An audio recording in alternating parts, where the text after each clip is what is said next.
৯ বছর পর কিশোরগঞ্জ জেলা বিএনপির ত্রিবার্ষিক সম্মেলন আজ শহরের পুরনো স্টেডিয়ামে এ সম্মেলন অনুষ্ঠিত হচ্ছে।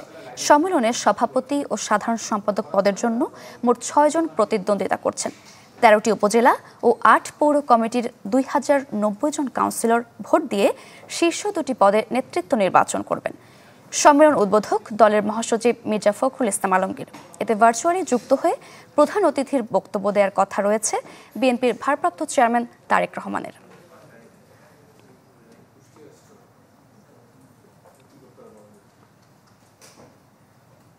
কি বুঝলেন ভাই? অনলি যেটাই চাই। এ বিষয়ে আরো জানাতে সরাসরি যুক্ত হচ্ছেন সহকর্মী শাহনাজ বাবলু। বাবলু, ৯ বছর পর কিশোরগঞ্জে এমন একটি সম্মেলন, নেতাকর্মীদের উচ্ছ্বাস উপস্থিতি কেমন দেখছেন? সারিকা, উচ্ছ্বাস উদ্দীপনা বলার অপেক্ষা রাখে না কতটা উচ্ছ্বাস উদ্দীপনা রয়েছে। আপনি জানেন যে ৯ বছর পর কিশোরগঞ্জ জেলা বিএনপির যে ত্রিবার্ষিক যে সম্মেলন সেটি হচ্ছে নগরীর যে পুরাতন স্টেডিয়াম মাঠ রয়েছে সেখানে। এখানে আমার যে আজকের যে সম্মেলন সেটি বেলা ১১টায় শুরু হওয়ার কথা থাকলেও কিছুটা দেরি হচ্ছে। অর্থাৎ আজকের যে সম্মেলন সেটির যে বিশেষ অতিথি বিএনপির মহাসচিব মির্জা ফখরুল ইসলাম আলমগীর, তিনি ইতিমধ্যেই রাস্তায় রয়েছেন। তিনি কিছুক্ষণ পর হয়তো যে এখানে এসে উপস্থিত হবেন। তো আজকে তিনি তার আসার পরে মূলত এই যে আজকের যে সম্মেলনের কার্যক্রম শুরু হবে, অর্থাৎ প্রথম অধিবেশনের যে কার্যক্রম সেটি শুরু হবে।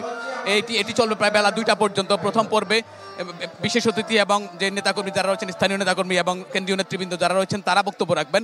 বক্তব্যের পর মধ্যাহ্নভোজ হবে। মধ্যাহ্নভোজের পর বেলা ৪টা থেকে দ্বিতীয় পর্বের ভোট শুরু হবে। তো আমি যদি বলি আজকের যে কর্মসূচি, যেই সম্মেলন, সেই সম্মেলনকে প্রায় ২ পদে অর্থাৎ সভাপতি এবং সাধারণ সম্পাদক পদে ৬ জন প্রার্থী প্রতিদ্বন্দ্বিতা করছেন। এর মধ্যে একজন, এর মধ্যে সভাপতি পদে ২ জন এবং সাধারণ সম্পাদক পদে ৪ জন প্রতিদ্বন্দ্বিতা করছেন। তো আজকের যেই সম্মেলন, এই সম্মেলনকে কেন্দ্র করে এই কিশোরগঞ্জ জেলার যেই ১৩টি পৌরসভা উপজেলা রয়েছে এবং ৮টি পৌরসভা রয়েছে, এর প্রায় ২০৮০ জন কাউন্সিলর এই সম্মেলনকে যারা প্রতিদ্বন্দ্বী নির্বাচন করছেন তাদেরকে ভোট প্রদান করবেন। আমি যদি বলি যে প্রায় বলা যায় দীর্ঘ সময় পর আজকে এই কিশোরগঞ্জ জেলায় যেই সম্মেলনকে কেন্দ্র করে যেই বিএনপি নেতাকর্মীদের যে কর্মসূচি, বলা যায় দীর্ঘ সময় পর ৫ আগস্টের যেই শেখ হাসিনা সরকার বিদায়ের পর তারা এখানে একটা কর্মসূচি এই স্টেডিয়াম মাঠে এই কর্মসূচি পালন করেছিল। তো আজকের যে কর্মসূচি সেটি দ্বিতীয় অধিবেশনে বিএনপির ভারপ্রাপ্ত চেয়ারম্যান তারেক রহমান ভার্চুয়ালি যুক্ত হওয়ার কথা রয়েছে।